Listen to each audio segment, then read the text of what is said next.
యాదగిరిగుట్టలో గిరి ప్రదక్షిణ చేసి లక్ష్మీ నరసింహస్వామిని బీఆర్ఎస్ ఎమ్మెల్సీ కవిత దర్శించుకున్నారు. యాదాద్రి ఆలయాన్ని 1200 కోట్లతో కేసీఆర్ పునర్నిర్మించి అభివృద్ధి చేశారని అన్నారు కవిత. రాజకీయాలకు అతీతంగా యాదాద్రి ఆలయం మరింత అభివృద్ధి చెందాలన్నారు. తెలంగాణ వ్యాప్తంగా ఉన్న ప్రజలంతా గిరి ప్రదక్షిణలో పాల్గొనాలని తెలిపారు.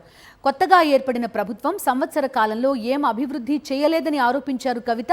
ప్రజాసేవ చేయడానికి లక్ష్మీ నరసింహస్వామి దీవెనలు ఇవ్వాలని కోరినట్టు పేర్కొన్నారు. మూసీని కాంగ్రెస్ పార్టీ ఏటీఎంలా మార్చుకునేందుకు ప్రయత్నిస్తోందన్నారు ఎమ్మెల్సీ కవిత. మూసీ ద్వారా వచ్చిన నిధులను ఢిల్లీకి పంపే కుట్ర చేస్తోందన్నారు ఆమె.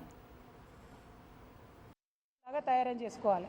మూసీ గోదావరికి 1700 కోట్లతోని కొండపోచమ్మ సాగర్ నుంచి దగ్గర దారి లింకేజ్ ఉండంగా 7500 కోట్లు పెట్టి కాంట్రాక్టర్ల కోసం మల్లన్న సాగర్ నుంచి తీసుకొచ్చేటటువంటి సరికొత్త ప్రణాళికను ఇప్పుడు తెర మీదకి తీసుకొస్తా ఉన్నారు. మరి 7500 కోట్ల ప్రజాధనం దుర్వినియోగం చేయడానికైనా ఈ నల్గొండ జిల్లా బిడ్డ ఉత్తమ్ కుమార్ రెడ్డి గారు ఇరిగేషన్ మంత్రిగా ఉన్నారని చెప్పి నేను ఇవాళ ప్రశ్న వేస్తా ఉన్నా.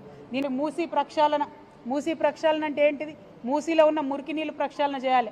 కానీ కాంగ్రెస్ పార్టీ వారి దృష్టిలో మూసీ పరివాహక ప్రాంతంలో ఉన్న పేద ప్రజల ఇండ్లను ప్రక్షాళన చేసే కార్యక్రమం వాళ్ళు మొదలుపెట్టింది. ఒకసారి 50,000 కోట్లు అంటాడు, ఒకసారి 1,00,000 కోట్లు అంటాడు, ఒకసారి 1,50,000 కోట్లు అంటాడు. మరి ఎందుకోసం అన్ని కోట్లు?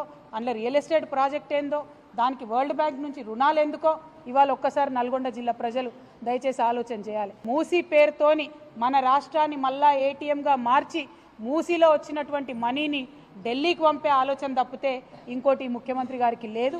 దీన్ని నల్గొండ జిల్లా ప్రజలు దయచేసి అర్థం చేసుకోవాలని కోరుతా ఉన్నాను. మూసీ పేరుతో ఇక్కడ వచ్చి ప్రారంభోత్సవం చేస్తామని చెప్పి అడ్డగోలు మాటలు ముఖ్యమంత్రి గారు మాట్లాడారు. వారు మాట్లాడిన మాటలు నల్గొండ జిల్లా ప్రజలందరూ కూడా విన్నారు.